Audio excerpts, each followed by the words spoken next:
السلام علیکم۔ آج ہم آپ کو بتائیں گے ایک نہایت عظیم اور بابرکت دن کے بارے میں جو اسلام میں بہت اہم مقام رکھتا ہے۔ یہ دن وقوف عرفہ کا دن ہے جسے یوم عرفہ بھی کہا جاتا ہے۔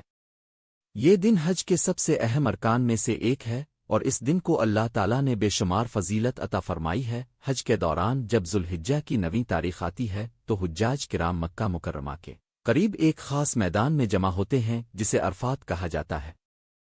یہی وہ جگہ ہے جہاں حضرت آدم علیہ السلام اور حضرت حوا علیہ السلام کی ملاقات کا بھی ذکر ملتا ہے۔ اسی نسبت سے اس مقام کو عرفات کہا جاتا ہے، یعنی او پہچان اور ملاقات کی جگہ۔ قرآن مجید میں اللہ تعالیٰ ارشاد فرماتا ہے کہ حج کے مخصوص دن اور مقامات مقرر ہیں اور ان میں اللہ کا ذکر کثرت سے کیا جائے۔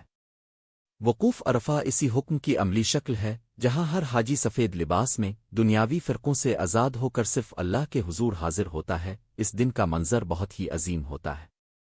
لاکھوں مسلمان ایک ہی لباس میں ایک ہی جگہ پر ایک ہی رب کے سامنے کھڑے ہوتے ہیں۔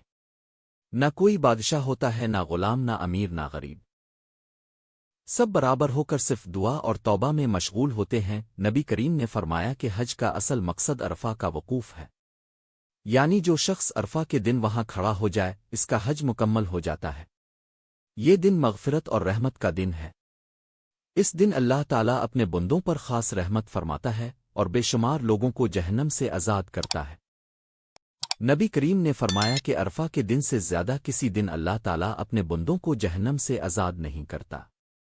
یہ وہ دن ہے جس میں اللہ تعالیٰ آسمان دنیا پر خاص رحمت فرماتا ہے اور فرشتوں کے سامنے اپنے بندوں کی عبادت اور دعا پر فخر کرتا ہے۔ وقوف عرفہ کا آغاز ظہر کے بعد ہوتا ہے اور غروب آفتاب تک جاری رہتا ہے۔ اس دوران حجاج دعا، استغفار، طلبی اور ذکر میں مشغول رہتے ہیں۔ یہ وہ لمحہ ہوتا ہے جب بندہ اپنے رب کے سب سے قریب ہوتا ہے۔ اس عظیم دن کی فضیلت صرف حج کرنے والوں تک محدود نہیں ہے، بلکہ پوری امت مسلمہ کے لیے اس میں رہنمائی اور سبق موجود ہے۔ عرفہ کا دن اللہ تعالیٰ کی خاص رحمتوں کا دن ہے جس میں بندے اپنے گناہوں کی معافی مانگتے ہیں اور اللہ تعالیٰ انہیں معاف فرما دیتا ہے۔ قرآن مجید میں اللہ تعالیٰ نے دعا اور ذکر کی بہت تاکید کی ہے۔ اللہ تعالیٰ فرماتا ہے کہ جب بندے مجھے پکارتے ہیں تو میں ان کی دعا قبول کرتا ہوں۔ یہ آیت ہمیں یہ یقین دلاتی ہے کہ وقوف عرفہ کے دن کی جانے والی دعائیں اللہ کے قریب تر ہوتی ہیں اور ان کی قبولیت کے دروازے کھلے ہوتے ہیں۔ اسی طرح سورہ حج میں اللہ تعالیٰ نے فرمایا کہ تم اللہ کے مقرر کردہ دنوں میں اس کا ذکر کرو۔ مفسرین کے مطابق ان دنوں میں سب سے اہم دن یوم عرفہ ہے جس میں ذکر، دعا اور توبہ کو بہت بڑی فضیلت حاصل ہے۔ عرفات کا میدان صرف ایک جگہ نہیں بلکہ یہ اللہ کی رحمت کا مرکز ہے۔ یہاں انسان اپنی دنیاوی شناختوں کو بھول کر صرف اللہ کا بندہ بن جاتا ہے۔ نہ کوئی رنگ، نہ کوئی نسل، نہ کوئی زبان کی تفریق رہتی ہے۔ سب ایک ہی لباس میں ایک ہی مقصد کے ساتھ کھڑے ہوتے ہیں اور وہ مقصد اللہ کی رضا اور مغفرت کا حصول ہوتا ہے۔ نبی کریم نے فرمایا کہ بہترین دعا وہ ہے جو عرفہ کے دن کی جائے۔ اس دن کی دعا کو رد نہیں کیا جاتا، اس لیے حجاج کرام پورے اخلاص کے ساتھ دن بھر دعا میں مشغول رہتے ہیں، کبھی استغفار کرتے ہیں، کبھی اللہ کی حمد بیان کرتے ہیں اور کبھی اپنے گناہوں پر ندامت کا اظہار کرتے ہیں۔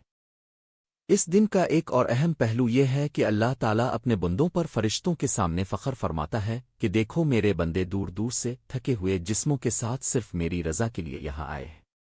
یہ منظر اللہ کی بارگاہ میں بہت محبوب ہوتا ہے۔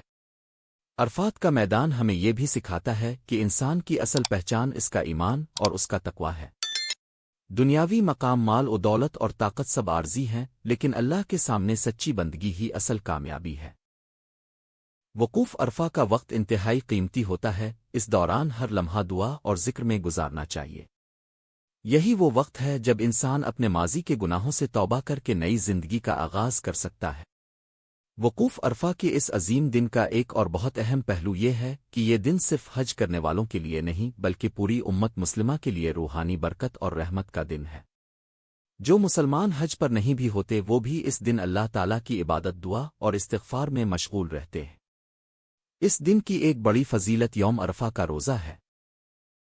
حدیث مبارکہ میں آتا ہے کہ یوم عرفہ کا روزہ گزشتہ اور آئندہ سال کے گناہوں کا کفارہ بن جاتا ہے۔ یہ اللہ تعالیٰ کی خاص رحمت ہے جو اس دن کو غیر حاجیوں کے لیے بھی بہت بابرکت بنا دیتی ہے۔ جو مسلمان حج پر نہیں ہوتے ان کے لیے یہ روزہ ایک عظیم موقع ہے کہ وہ اللہ کی مغفرت حاصل کریں۔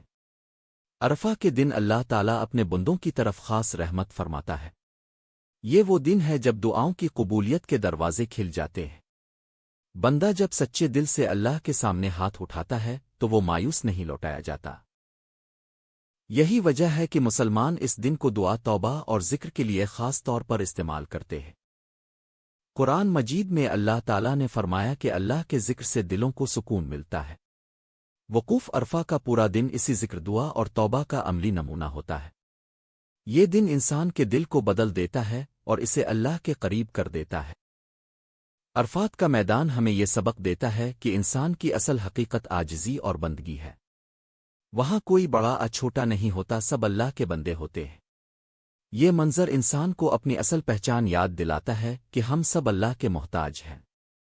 نبی کریم نے فرمایا کہ عرفہ کا دن سب سے زیادہ فضیلت والا دن ہے۔ اس دن اللہ تعالیٰ سب سے زیادہ بندوں کو جہنم سے آزاد کرتا ہے۔ یہ اللہ کی بے شمار رحمت کا مظہر ہے کہ وہ اپنے گناہگار بندوں کو معاف فرما دیتا ہے۔ وقوف عرفہ کا اختتام غروب آفتاب کے بعد ہوتا ہے جب حجاج مزدلفہ کی طرف روانہ ہوتے ہیں، لیکن عرفہ کا اثر دلوں پر ہمیشہ باقی رہتا ہے۔ یہ دن انسان کی زندگی میں ایک نئی روحانی تبدیلی لے کر آتا ہے۔ آخر میں ہمیں یہ سمجھنا چاہیے کہ وقوف عرفہ صرف ایک عبادت نہیں بلکہ ایک مکمل روحانی درس ہے۔ یہ ہمیں سکھاتا ہے کہ اللہ کے سامنے عاجزی اختیار کریں، اپنے گناہوں سے سچی توبہ کریں اور اپنی زندگی کو اللہ کی رضا کے مطابق گزاریں۔ اللہ تعالی ہمیں اس عظیم دن کی برکتیں سمجھنے، اس سے فائدہ اٹھانے اور اپنی دعاؤں کی قبولیت حاصل کرنے کی توفیق عطا فرمائے۔ آمین۔ اگر آپ کو یہ ایمان افروز واقعہ پسند آیا ہو تو ویڈیو کو لائک کریں، شیئر کریں اور ہمارے چینل کو سبسکرائب کریں تاکہ آپ کو مزید خوبصورت اسلامی واقعات ملتے رہیں۔